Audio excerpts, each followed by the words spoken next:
নমস্কাৰ, আজি মই সতিনাৰ পৰা এক ভিডিঅ' প্ৰস্তুত কৰিছোঁ। আজি ৰাতিপুৱা আমাৰ ঘৰৰ গৰুজনীক বাঘে আক্ৰমণ কৰিলে আৰু সেই বাঘে আক্ৰমণ কৰাৰ ফলত গৰুজনীৰ মৃত্যু হ'ল। ঘৰৰ ওচৰ আমাৰ ঘৰৰ পৰা বেছি দূৰ নহয়, যিসকল অকণমান হাবি এৰিয়া আছিলে, প্লাছ হাবি এৰিয়াত ওচৰৰে মামা এজনে ৰাতিপুৱা গৈ মেলি খবৰ দিলে। খবৰ দি মেলি আহি চাইছোঁ, হয় আমাৰ ঘৰৰ গৰুজনী বাঘে আক্ৰমণ কৰি মাৰি পেলালে।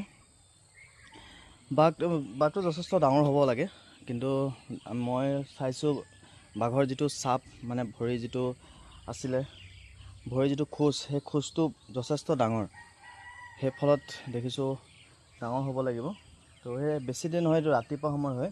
ৰাতিপুৱা সময়ত আজি গৰুজনী ঘৰ নগ'ল, ঘৰ নোযোৱাৰ কাৰণে ৰাতিপুৱা সময়ত চাগে আহিছিলে। তেতিয়া আহি মেলি মুখামুখি হোৱাৰ ফলত চাগে বাঘৰ লগত তেতিয়া বাঘে আক্ৰমণ কৰিলে। আক্ৰমণ কৰি গৰুজনীৰ মৃত্যু হ'ল। আৰু সেয়া এতিয়া আহিছোঁ, আমি গাঁত চাত খান্দি ধুনীয়াকৈ গৰুজনী পুতিব লাগিব। উপায় নাই, এইবিলাক জন্তুনো খায় কি, বাঘেতো মাংসই খায়, সেইকাৰণে উপায় নাই, এতিয়া ক'বলৈও উপায় নাই। তো সেইকাৰণে মই আজি ভিডিঅ'টোত এইটো ক'ব বিচাৰিছোঁ, যিসকল আমাৰ চতিয়ানাবাসী আছে, তো চতিয়ানাবাসী অকণমান সাৱধান হ'ব। কিয়নো আপোনালোকৰ যদি ঘৰত গৰু ছাগলী আছে তেতিয়া ভালকৈ বান্ধি থ'ব, নহ'লে আপোনালোকৰ এনেকুৱা আমাৰ যি আজি গৰু এজনী মাৰিলে, তো আপোনালোকৰ ঘৰতো চাগে এনেকুৱা হৈ যাব পাৰে। সেইকাৰণে স্বাভাৱিক, সেইকাৰণে আপোনালোকৰ ঘৰত যদি গৰু ছাগলী আছে ভালকৈ বান্ধি থ'ব আৰু গধূলি ধুনীয়াকৈ চাব। কিয়নো ইয়াতে চাগে এনে গাঁৱৰ কোৱা মতে বাঘে পোৱালি ছোৱালী দিছে বোলে, সেইকাৰণে চাগে অকণমান বেছি উৎপাত কৰি আছে।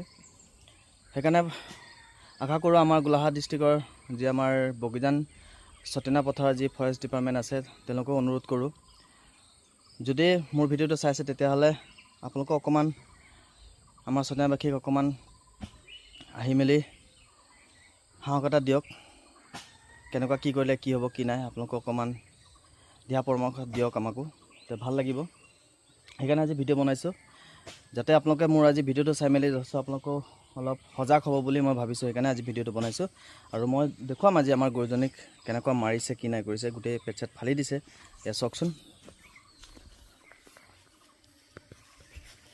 দেখিছেনে? এয়া চাওক, এইফালে গোটেই পেটটো কিবা কৰি দিছে, এইফালে চাওক। আৰু যি ইয়াত ভৰি খোজ আছিলে, খোজবিলাক যথেষ্ট ডাঙৰ হয়। মই আপোনালোকক ওচৰৰ পৰা দেখুৱাম। আৰু যিহে খোজটো ডাঙৰ আছিলে, সেই খোজ মই গোটেই দেখুৱাম আপোনালোকক কিমান ডাঙৰ আছিলে।